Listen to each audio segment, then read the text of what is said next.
யார் யார் ரட்சிக்கப்பட்டு இயேசுவின் பிள்ளைகளாக இருக்கிறாங்களோ, இயேசுவை உள்ளத்தில் ஏற்றுக்கொள்கிறாங்களோ அவங்களுக்கு தேவதூதர்கள் நியமிக்கப்படுகிறாங்க. ஒரு தேவ மனிதர் சொல்லுகிறார், ஒரு தேவனுடைய பிள்ளைக்கு குறைந்தது 2 தூதர்களையாவது கர்த்தர் நியமிக்கிறார். ஒன்று அவனுடைய ஜெபத்தை பரலோகத்துக்கு எடுத்து செல்ல, இன்னொரு தூதன் பாதுகாப்பின் தூதன். எந்த தீமையும் ஈஸியாக நெருங்கிட முடியாது. ஒரு தீர்க்கதரிசியை பிடிக்க ஒரு தேசத்தின் இராணுவமே வருகிறது அவனை பிடிக்கணும்னு சொல்லி அந்த ஆண்டவர் தம்முடைய தூத சேனை அனுப்புகிறார். அக்னிமயமான குதிரைகளும் ரதங்களும் அவனை சூழ்ந்து பாதுகாத்தது.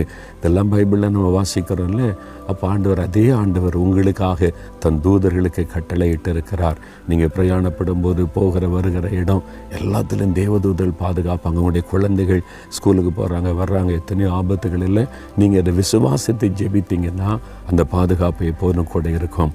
நீங்கள் சொல்லணும், ஆண்டவரே எனக்கென்று நீ தந்திருக்கிற தேவ தூதர்களுக்காக ஸ்தோத்திரம், என்னை பாதுகாக்கிற தூதர்களுக்காக நன்றி அப்படி துதிச்சாலே அந்த தேவ பிரசன்னத்தையும் தேவதூதர்கள் சூழ்ந்திருக்கிறது நீங்கள் உணர்ந்து கொள்ள முடியும்.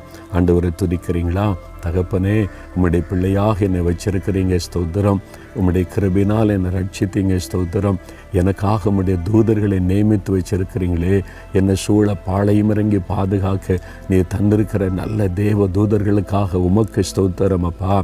எனக்கு தந்திருக்கிறீங்க, எங்களை ஒவ்வொருவருக்கும் தந்திருக்கிறீங்க, அதற்காக ஸ்தோத்திரம். எந்த ஆபத்து எங்களை தொடாதபடி, தீமைகள் தொடாதபடி எங்களை பாதுகாக்க நீ தந்திருக்கிற அந்த பாதுகாப்பின் தூதர்களுக்காக ஸ்தோத்திரம், ஸ்தோத்திரம், ஸ்தோத்திரம். இயேசுவின் நாமத்தில் ஸ்தோத்திர பலிகளை ஏறெடுக்கிறேன் பிதாவே, ஆமென்.